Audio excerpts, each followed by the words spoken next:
Okay. Okay. So, well, let's start. So, where does the minhag come from for Selichot? Let's start with that. Let's see what you guys know about Selichot. Not much. Okay. So it's. To guess it's Rishon. So it's before that. It's minhag gaonim, right? The Selichot is a minhag gaonim, and it's based on right. A lot of the imagery is based on the Gemara in Rosh Hashanah Yud Zayin that tells us that right, based on the pasuk of Vayavor Hashem al panav vayikra. So Rabbi Yochanan says Ilmalei mikra katuv Efshar laomro melamed shenit atei v'kadosh baruch hu kishliach tzibur. Right. The way Chazal understand it is that when Moshe was pleading after the Egel for forgiveness, so Hashem, so to speak, as it were, taught, put on a talit, metaphorically, and taught him how to say the Yud Gimel Midot Harachamim. Right, v'herelo l'Moshe seder tefillah. Amar lo kol zman sheyisrael chotin yasu lefanai keseder hazev ani mochel lahem. And that Gemara acts as the basis for the central text of Selichot, which is what? Right, what's the central text of Selichot? Is the Yud Gimel Midah, right? Yeah, it's the Yud Gimel Midah, right? And therefore, right, in advance of Rosh Hashanah, so we invoke the power of this midrashic imagery, which is that the Yud Gimel Midot are what we have to invoke if we want Slicha and we won't be turned away. And the Taz notes that the reason that the minhag is for the Chazan at least to wear his talis even at the night of Yom Kippur is based on the same imagery, that we're looking for forgiveness, and God, so to speak, wrapped himself in the talit, which means that in midrashic imagery it's the image of slicha. Okay. I was getting a share. Now the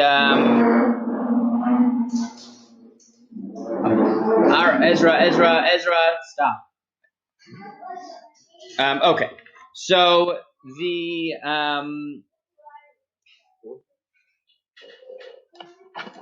yeah. Okay, so the first thing to just note about Selichot is that the way we set it up is essentially like a tefillah, right? We started with Ashrei, which is a Shevach, and then we have the Bakashot in the middle.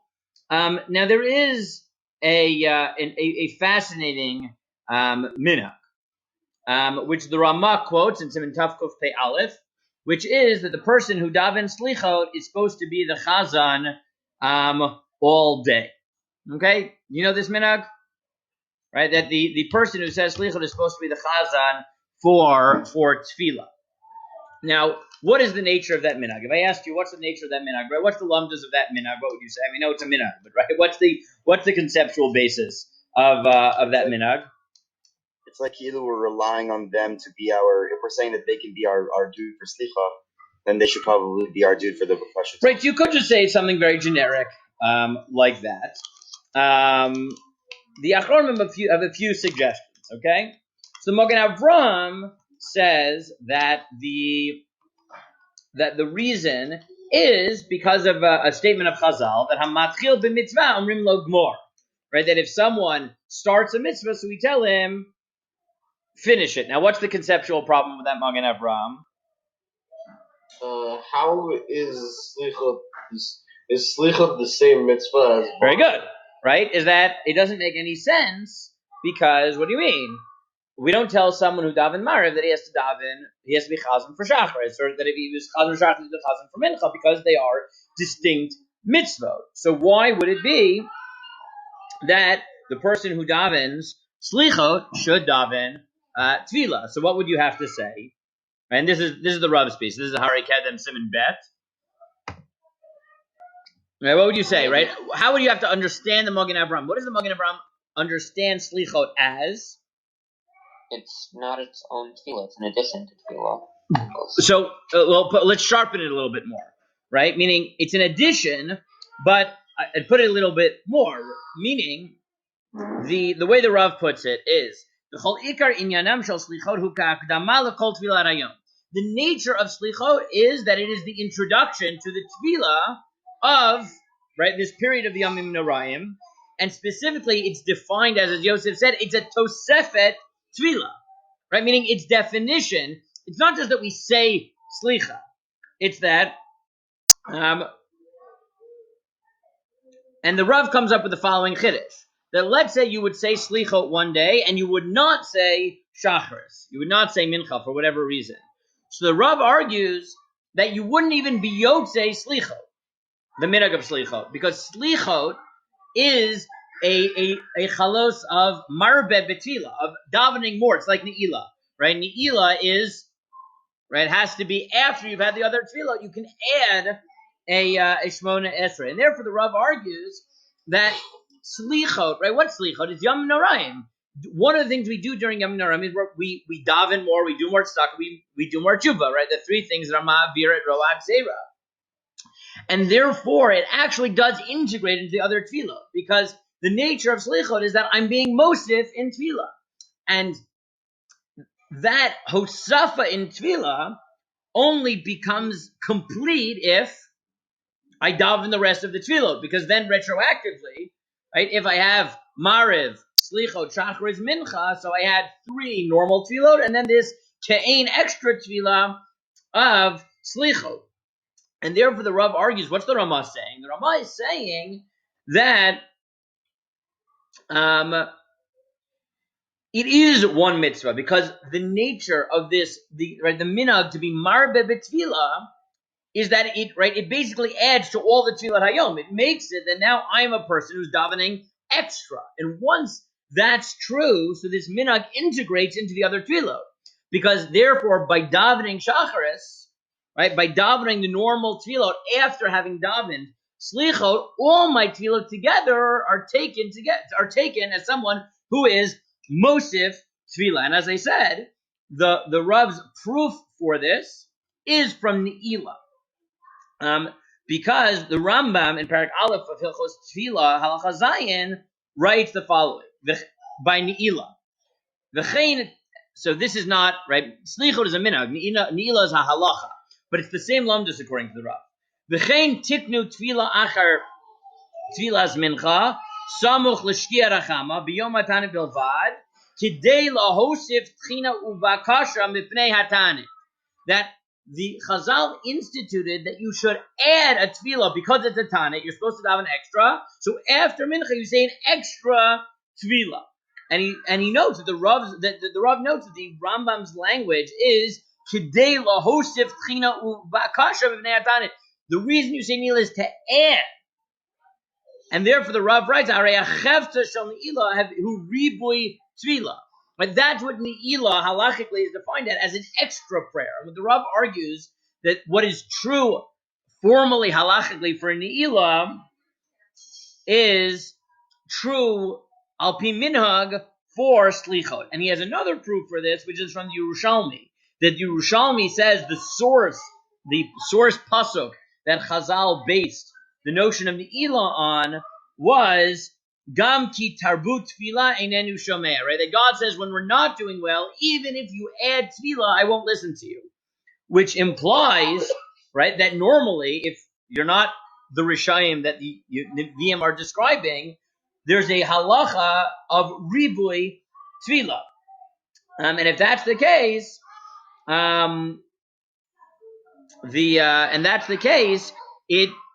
he then adds from his father, from Ramosha Soloveitchik, that he had a suffix if someone didn't daven shacharis or mincha or musaf, if he would be allowed to daven, Ne'ilah. And the Rav argued based on the Rambam that you wouldn't be allowed to daven Ne'ilah unless you davened all the tefillah. Because if the Rambam says that the definition of Ne'ilah is being marbe b'tefillah, is adding tefillah, so if on any Yom Tov you would have 4 shmona esreis, right? You have mariv, shacharis, mincha, musaf. So if you forgot nagid mincha, So then, by davening Ne'ilah, that's only going to make it 4 Shmona Esreis, and it won't be a halacha of Marbe B'Tfilah. And therefore, Rav Moshe Soloveitchik was Mesupak, but the Rav felt, based on the Rambam, that Ne'ilah is defined as Hosafat Tfilah, and if it's Hosafat Tfilah, if it's Riboy Tfilah, so then you need all of them, or there's no Chefza of Hosafat Tfilah. And again, what the Rav argued was that what's true of Ne'ilah formally is true. Hey Rami, what's true of Ne'ilah formally is true of Selichot al pi minhag. Right? Again, I'll say it one more time very quickly for Rami. Right? Is that the Rav argues that the nature of the minhag of Selichot is like Ne'ilah halachically. The Rambam says Ne'ilah, on a Tanit, there's a mitzvah of ribui tefillah, of adding tefillah, and therefore the Rav argues that when it comes to Ne'ilah, if you didn't daven all 4 Shmona Esreis before Ne'ilah, you can't daven Ne'ilah, because by definition, it's defined as a chefta shel ribui tefillah. It needs to be an addition to davening. So if you didn't daven all the normal tefillah, then this would just take the place of a normal tefillah, and that's not the definition of Ne'ilah. And the Rav argues the same is true of Selichot, and therefore he uses it to explain the minhag of the Ramah, that the Ramah argues, again, that the reason that you're supposed to daven, that the minhag is, that the person who davens Selichot is the chazan for the other tefillot of the day. And the Magen Avraham says the reason is because kol hamatchil b'mitzvah omrim lo gemor. So all the Achronim say, what does that mean? In what sense is Selichot integrated into the other Shmona Esreis, such that once I was the chazan for Selichot, I have to be the chazan for the other Shmona Esreis? And the Rav argues that the Yesod of Selichot is the same as the Yesod of Ne'ilah, that we say Selichot during the Yom Noraim because there's a value in adding to Tefillah. And therefore, but once I say Selichot, then all my Tefillot, only if I say all of them, so retroactively, Selichot is in addition. And therefore, if the Chazan starts the mitzvah of Selichot and then he finishes, he's the Chazan of Shacharis, or the Chazan of Mincha, so now he has been the Chazan for the Hosafat Tefillah. Now, there is another suggestion that's brought in a modern sefer by Rabbi Tzvi Reisman, who unfortunately is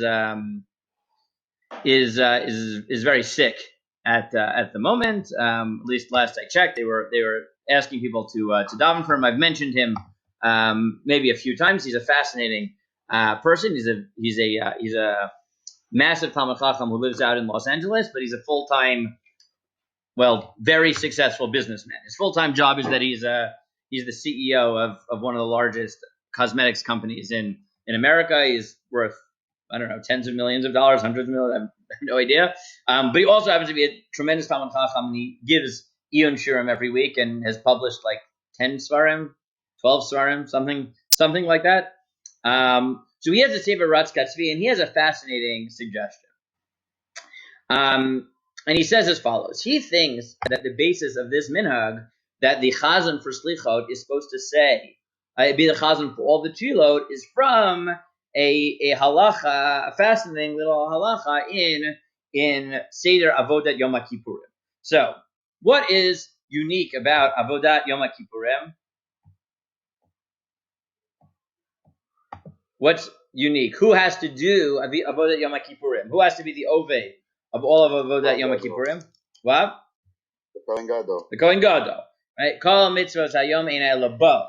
He has to be the person who does all the avodah. And he argues that the minhag, that the chazan for Selichot has to be the chazan for all tefillot, is modeled on this integrative model from Yom Kippur. Now, I think this is a fascinating suggestion, but to fully understand it, we need to do a little bit of Lomdus in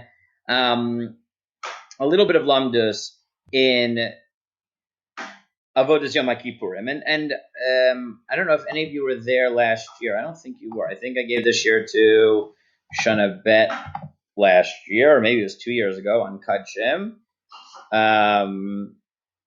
Well, you're pretty much giving it to Shana Bet this year also. It's been around here. So.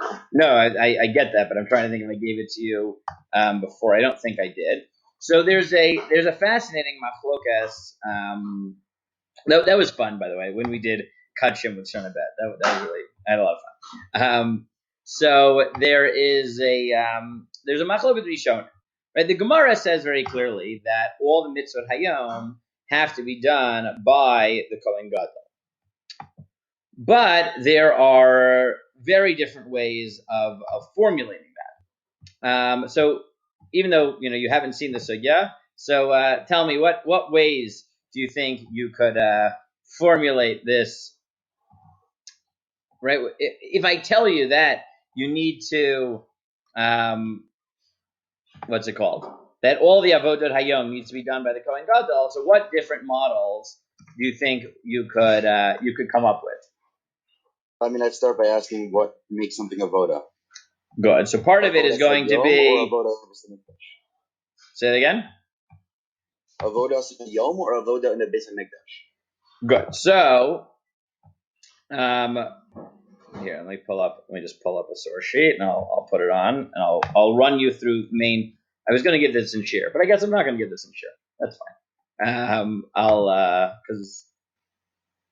Okay. Here, I'll pull it up. This is a good introduction, anyways, to Yoma. If you ever get a chance to learn Yoma, which you should. 1 second. I learned it with Rav Lichtenstein when I was in the Kollel. It's a Masechet, which is very close to my heart. Okay, give me 1 second. I'll pull up a sheet for you. Okay.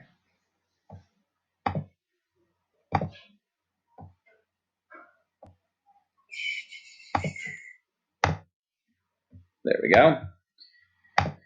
Okay. So very quickly, I'll give you the rundown of the Lomdus and then hashkafic issue here. Okay.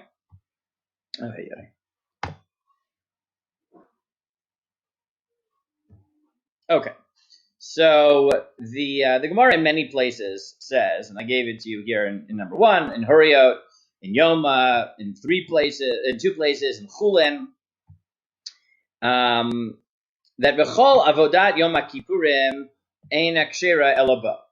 Right, that all of the avoda on Yom Kippur has to be done by the Kohen Gadol. Now,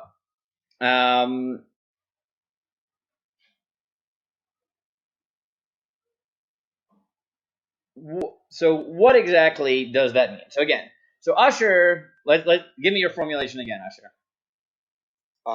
It's a question of how you would define avoda. That needs to be okay. So there's a few conceptual questions you have to ask. Right. One is, how do you define avoda? But even more carefully, it's the Gemara says, "Kol avodat Yom Kippurim ein akshera elabo." Now you could read those words in 2 very different ways.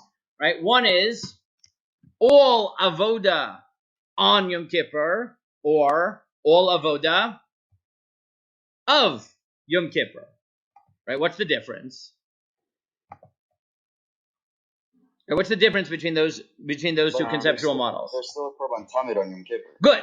Is what about the avoda that happened to happen on Yom Kippur, but are not avodat Yom Kippurim? They're avoda that happens on Yom Kippur. Is that going to be needed? Or does the Kohen Gadol need to perform that avoda? So, as you will see, that's a machlok. And the other question, obviously, is what Usher said before. Meaning, one question is what counts as avoda, and the second is what counts here as avodot hayom. Right? Both of those are going to be relevant questions. So quickly, so if you look here, right, the Mishnah in Yoma Daf Bet tells you that Shivat Yamim Kodem Yom Kippurim Mafrishin Kohen Gadol Mibeito Lashkat Parhedrin Matkinin Lo Kohen Acher Tachtav Shema Ye'era Bopsul. It's 7 days before Yom Kippur. We separate the Kohen Gadol, put him in the Lashkat Parhedrin, and we and set up a backup Kohen Gadol. Now Rashi there says Shekol avodat Yom Kippurim ein akshera elabo k'diyalef b'horiot perek batra techtiv gam Yom Kippurim v'chiper hakohen asher yimshach oto. And so first thing that Rashi tells you, fascinatingly, is that it's something about the fact that the Kohen Gadol is the only person to do the avoda. That uniqueness, and maybe this is something we can talk about later, already impacts the preparation for Yom Kippur. Okay, and again, we can hold that Lomdus point for a little bit.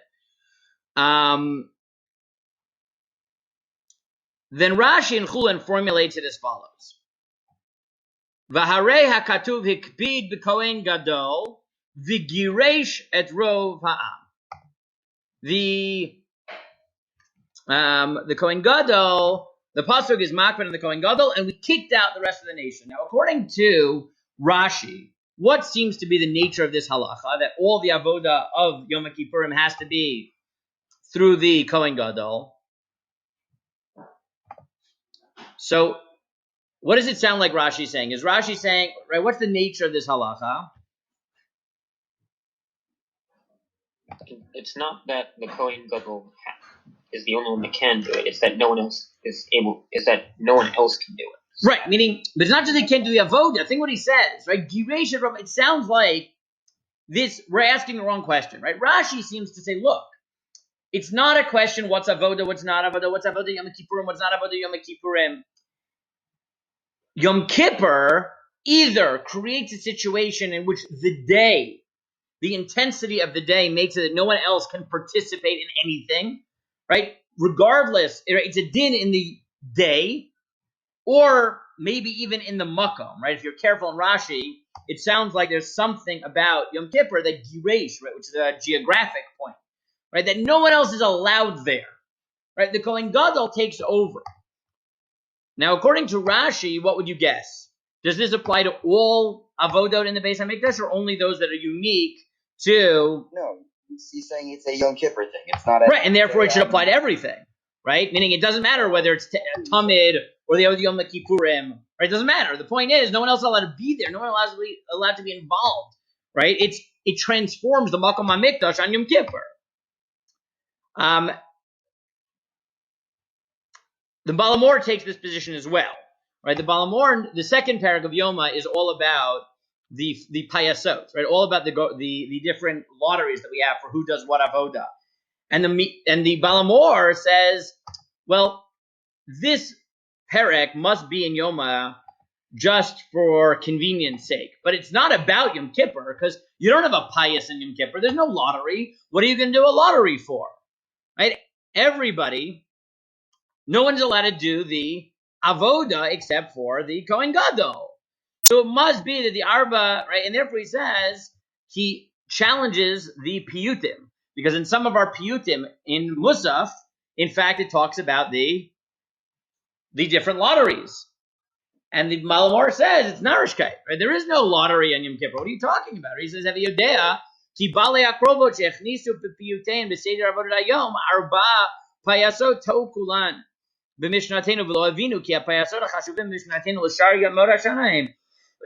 people who put the payas in the davening of Yom Kippur just got it wrong, because we only do a payas in the rest of Yom Kippur. Why would you do it? Why would you have a payas? The only person who can do any avoda is the Kohen Gadol. Right, but maybe that's the raya.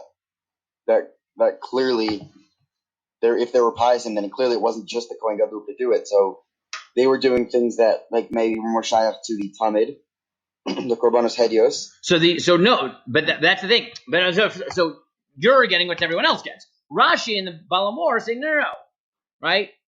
The point is that on Yom Kippur we kick everybody out, right? That's it, right? No one else does it. You're right. What does everybody else hold? What Asher holds, which is no, right? That's not the point. So if you look at the right, for example, the Rambam says, Seder kol ha'masim shebiyom zeh kachu, kechatzot olayim afasim l'trumat hadeshen. On Yom Kippur, you do a payas for the trumat hadeshen, u'misajin ha'maracho, midashen ha'mizbeach, kederach she'osim b'chol yom ala seder. And what you see already from the Rambam is that at least for the what's it called? At least the Trumat Hadeshen is not done by the Kohen Gadol.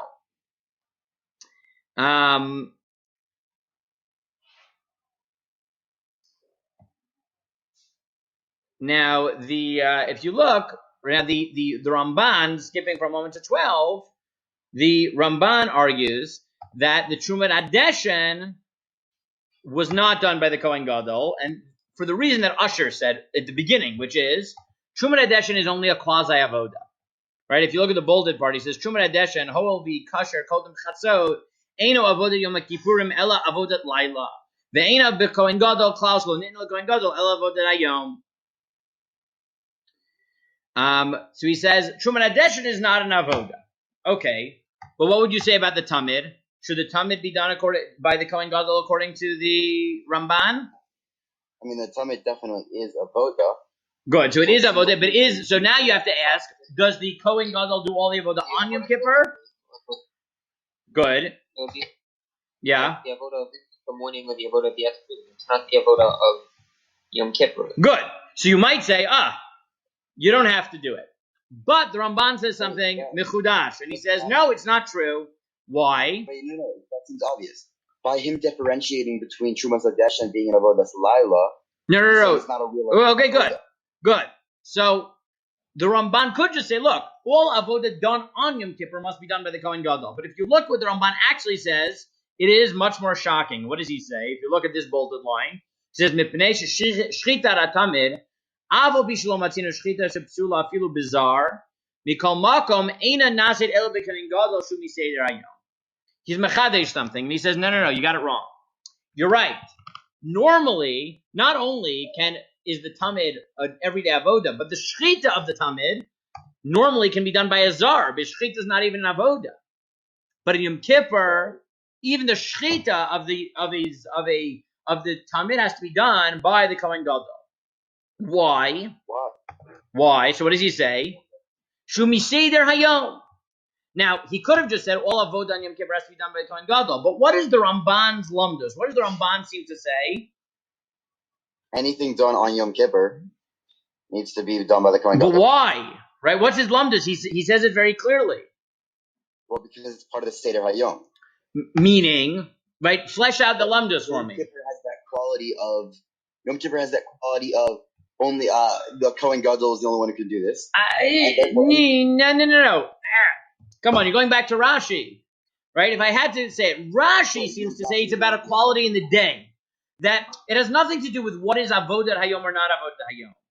The point is that the kedusha of Yom Kippur makes it, or either transforms the day or transforms the mikdash on Yom Kippur into a place where only the Kohen Gadol can function. So whether the avodah is a normal avodah Yom Kippurim, regular avodah, it doesn't matter. The Rambam says, look, all avodah have to be done Kohen Gadol. Trumat Adeshen, it's not really an avodah, it's an avodah laila. Now you could say that you need the Tamid to be done by the Kohen Gadol for one of two reasons. One is to take a position like Rashi, or to say that any avodah has to be done by the Kohen Gadol. But the Ramban says something different. What does he say? Or if it's not clear, let me contrast it with the way the Ritva presents it. Right? The Ritva argues that the Kohen Gadol, in fact, only has to do. We quote the Ramban that the oraisa in chova b'Kohen Gadol ela b'avodah hayom mamash. Aval tmidin v'avodot shekol yom v'yom ksher afilu b'Kohen Hedyon. Right? The Ritva says, according to the Ramban, that in fact it's not true. That the oraisa only the unique avodot hayom have to be done by the Kohen Gadol. But what does the Ramban say in Milchama? One more time. Right? Look at his language. Shehu miseder hayom. What does that mean? What does it mean, Shehu miseder hayom? It's part of Yom Kippur. Meaning what? Meaning even though it's a regular avoda, what's the Lomdus of Yom Kippur, of avodas Yom Kippurim? Is that everything, even the things which are not normally Kohen Gadol, are not normally, even the things that are daily avodot, when it comes to Yom Kippur transforms them and they integrate into avodas Yom Kippurim, and therefore the Ramban isn't like Rashi. Rashi says all avodot have to be done by the Kohen Gadol. The Ritva is all the way the other extreme and says, no, only the unique avodot of Yom Kippur have to be done by the Kohen Gadol. The Ramban and the Rambam, right, they say, well, anything which is an avodah at all has to be done by the Kohen Gadol. But there's still two ways conceptually that you could argue that that's true. One is to say that the halacha is simply the Kohen Gadol has to do all avoda, but what the Ramban says is much more mechudash. The Ramban says, no. You know why the tamid has to be done by the Kohen Gadol on Yom Kippur? Not because he has to do all the avoda, because he has to do the avodah Yom Kippurim. But one of the unique things about Yom Kippur is that it transforms even the regular avodot into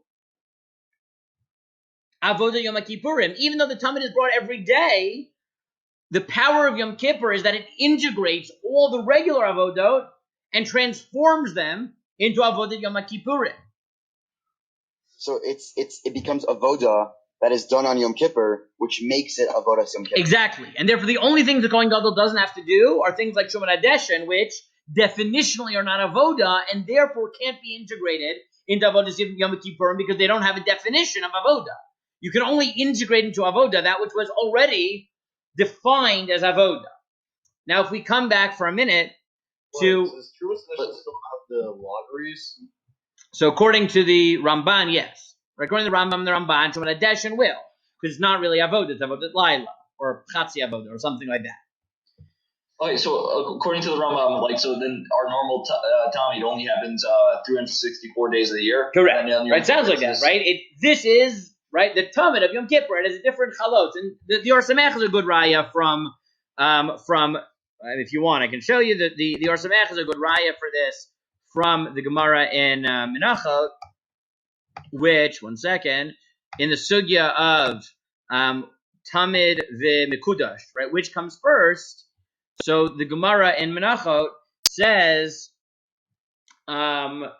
which is more kadosh, the Tamid or the Musaf?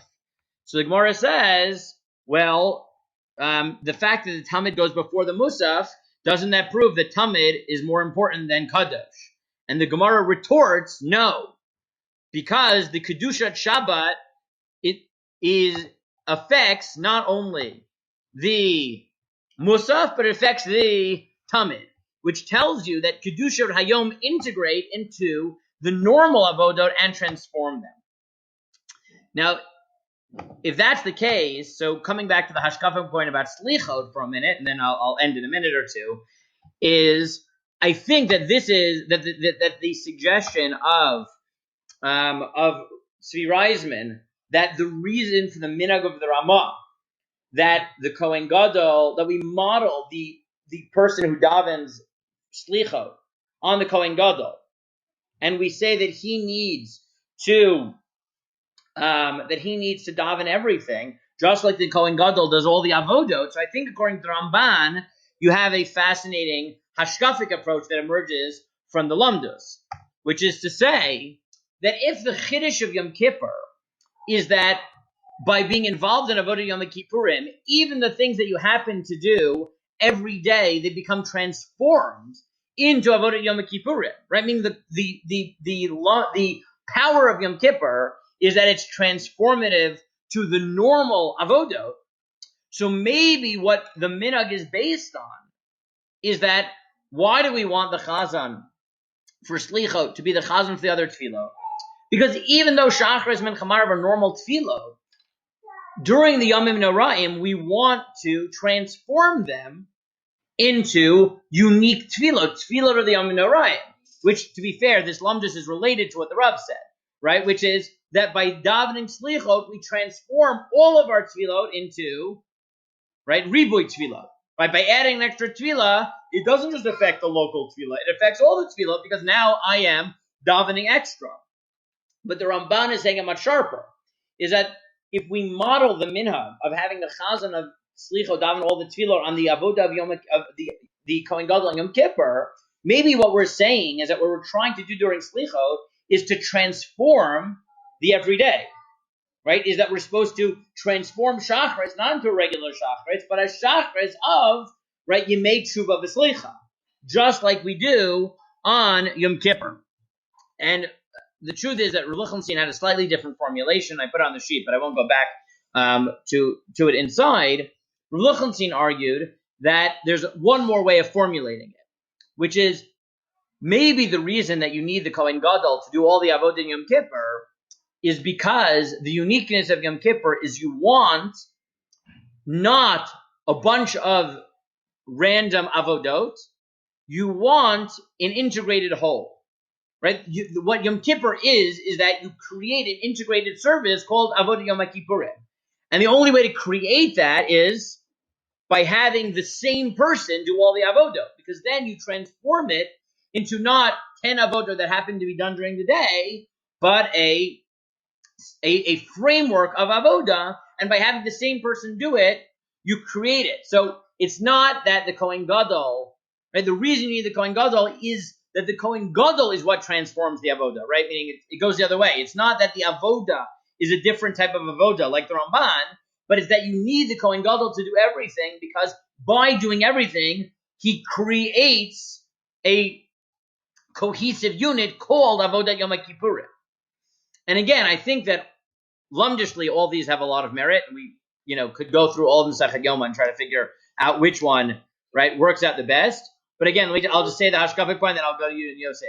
Again, I think that if we want to just take a hashkafic point from the Lomdus, right, all these points, I think the Rav's point, and in a slightly different way, these points that I'm raising based on Avodah Yom Kippurim from Tzvi Reisman point to the same hashkafic point, which is that maybe modeling the Selichot on Avodah Yom Kippurim and saying we want the same chazan for Selichot and other tefillot is saying that the purpose of Selichot is to take, not just to add a tefillah, the way the Rav said, but a little bit more than that.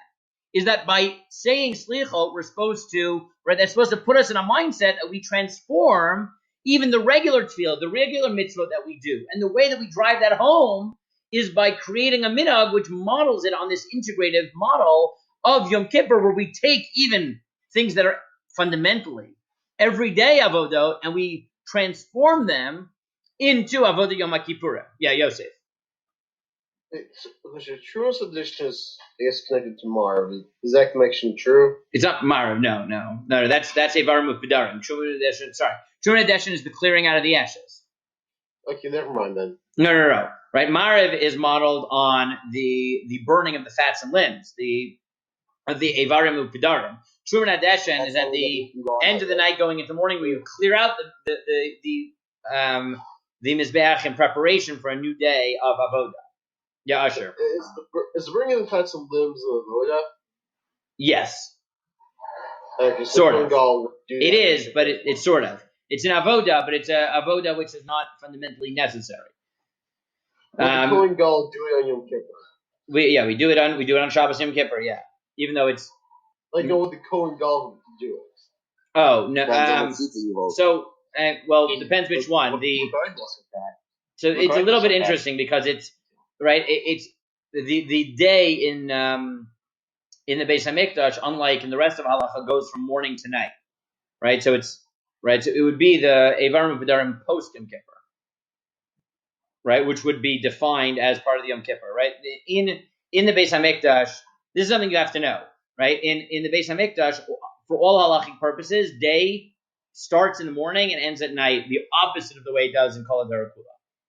Right, the halachic day starts with Ptichat HaHeichal, with the opening of the doors of the Heichal, and ends at night rather than night going to day. And there's all types of implications of this, but one of them is this, right? Is that you start the avodah in the morning with the opening of it, and the leftovers, right? The bringing the pidarim, the Eivarim Pidarim, the leftovers at night is mityaches to the previous day, right? The morning, not the other way around. Right, because it makes no sense. You can't start a day with the burning of extra limbs. That makes no sense. Leftovers has an implication of leftover. Leftover for exactly right, and everything is like this. Meaning the Chavite Kohen Gadol, right? Half is born in the morning, half is born at night, right? Meaning he fills up his hands, and then he brings half in the morning and half in the night. Right? It always goes in that direction when it comes to avoda, right? You're not allowed to bring any, right? There's an isser. You're not allowed to, or isser aseh. You're not allowed to bring any carbon before the tamid, and you're not allowed to bring any carbon after the tamid shall be in arbayim. Right? Meaning the brackets of the day are morning to afternoon, not the other way around. So that gets a little bit complicated because the Eivarim of Pudarim of Erev Yom Kippur is not Avodah Yom Kippurim. It's Erev Avodah Yom Kippurim, and the only right. And technically, it starts during the day. It starts in the afternoon, which has other halachic implications because it's doche Shabbos because of Chavima Mitzvah B'Shaita, which is a sugya that I did with the guys last year. Fascinating sugya, but really not for now. Anyways, so that is following Yosef's suggestion, a little bit of Lomdus and Hashkafa on Selichot. Asher, you had a question. Yeah, sorry. Is Evarim Pedarim? That's how we learn Mariv. Isn't that how we learned that you can daven Mariv all night? Yeah, that is. Yeah, right. I mean, yeah, that's all. Yes, Begadol. Yes, that is right. Yeah. Okay, so those are, I think, two, a few sort of Lomdish and Hashkafic points on Selichot. Again, I'll just summarize. Right, the first thing we saw was the Rav's argument that the definition of Selichot is Ribui Tefillah, and he notes that it's the same Lomdus as Ne'ilah, and therefore he notes based on the Rambam that you couldn't daven Ne'ilah if you didn't daven all the other Tefillot, because then it wouldn't be Ribui Tefillah. And he argues that Selichot is the same, and he uses this to explain the Magen Avram's argument that the reason we tell the Chazan to daven Selichot and all the other Tefillot is because it's the same mitzvah, and therefore Kol Matchal Mitzvah Omrim Lo Gmor. The second point from Shvi Reisman is that maybe it's model on Avodat Yom Kippurim, which forces us to understand why it is that the Kohen Gadol does everything in Kippur. There we saw several models. We saw Rashi, who seems to say it's a din of the Yom or the Makom, that on Yom Kippur we just kick everybody else out. All the way the other extreme is the Ritva, who says, no, only the unique Avodat Hayom are done the Kohen Gadol. But then you have these middle models of the Ramban and the Rambam that possibly, which is that no, even the Tamid has to be done by the Kohen Gadol, but not because he has to do all the Avodot, but because the Koach of Yom Kippur is that it integrates even regular Avodot into Avod Yom Kippurim, or as Rav Aaron argued, the other way around. The power of the Kohen Gadol is that by doing all the Avodot, he creates an integrated unit called Avod Yom Kippurim. And if that's the Lomdus behind Avod Yom Kippurim, so hashkafically, that may be what we're trying to recreate in Selichot, which is we want to make it clear that even the Avodot Hayom, the regular Avodot Hayom, so to speak, Shachris, Mincha, whatever, during the Yom Noraim, we transform it. That Selichot is supposed to lead us to a transformative mindset, which makes all the Tefillot integrate into that unit. And that may be the hashkafa that emerges from this suggestion from Tzvi Reisman. The other point that we just noted is that it's important to note that, this is the other point that the Rav made, I said at the beginning very quickly, is that Selichot seems to be not just like a bunch of tachanunim, right? Selichot seems to be modeled after Tefillah. That's why it starts with Ashrei and Kaddish and Bakashot, etc. Because that really does seem to be the Lomdus, is that it's an extra Tefillah, Kivyachol, in the day. And then we just noted that the imagery of Selichot, based on the Gemara in Rosh Hashanah, is that the center of it is Yugim Lamidot Harachamim, which is, as the Gemara says, how HaKadosh Baruch Hu told Moshe we would always be answered and get forgiveness. But the imagery of the Gemara is that Hashem himself wrapped himself in the talis, and the Taz says it's that imagery that leads to the minhag that the Chazan on Yom Kippur, even at night, wears Ezra 1 second, puts on the talis at night to invoke that imagery of the Yom Midah. Okay, so that's some Lomdus, some Hashkafa mixed together on Selichot. And no, Asher, I didn't have any grand plan. I really was whatever you guys wanted to learn, I would learn. So okay, so we threw together. So I just like with the do you think could Marv, I guess, unusualness is a Voda way factor into maybe if it's on saying Shachar and Mincha down Marv? Say it again. Because I was saying Selichos. The main reason he would say Shachar and Mincha but not Marv because of Marv is, I guess, would not be part of Yom Kippur because it's Erev Yom Kippur. No, that I think that would be a bit of a stretch. I think, meaning for all other purposes, Yom Kippur starts at night. It's only Avoda which starts during the day, right? But obviously, Dafka, right? When does this is a share for another time? But when does the mitzvah d'oraisa of Yom Kippur start? Like 30 minutes before we start Yom Kippur. Very good, right? That Yom Kippur is the only case in the Gemara where we know for sure, and the only one that the Rambam paskins, that there's a mitzvah of Tosefet Yom Tov, right? Meaning, most Rishonim think there's a mitzvah of Tosefet Yom Tov on every Chag, but the Rambam thinks there's only a mitzvah of Tosefet Yom Tov on Yom Kippur. There's a mitzvah deoraisa. If you start Yom Kippur on time, you're mavatal mitzvah saseh, right? You have to start early, right? You have to. It's me'erev ad erev, right? You have to start, as Chazal understand it, before Yom Kippur in order to fully be mekayim the mitzvah of Yom Kippur. So Yom Kippur is fascinating that way. Yes, avodah starts during the day, but Yom Kippur dafka, there's a special mitzvah that started early at night, and ended late. But okay, that Lomdus is very complicated, also fascinating. And if you're medayik in the Rambam, it's even more complicated than that, because the Rambam doesn't.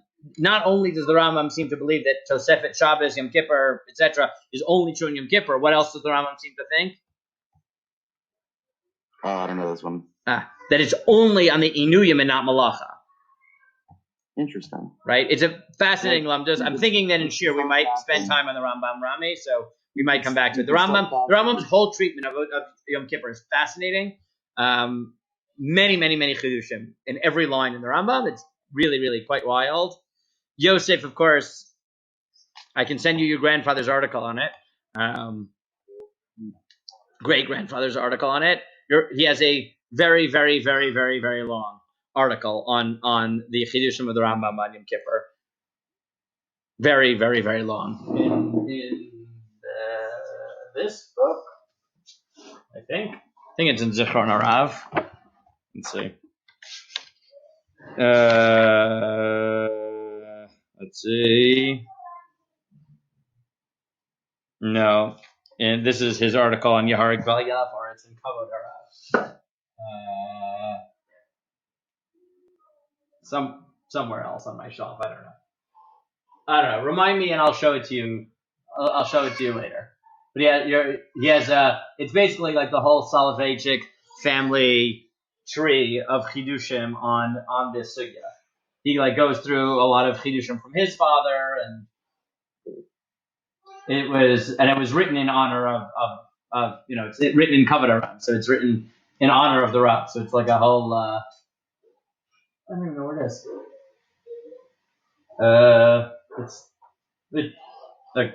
It's not where it should be, but it's somewhere here, I'm assuming. Mm-hmm. I do hope.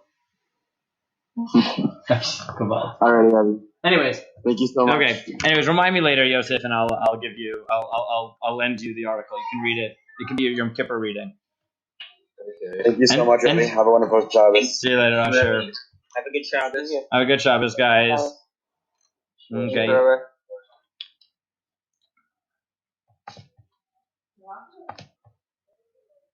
Second.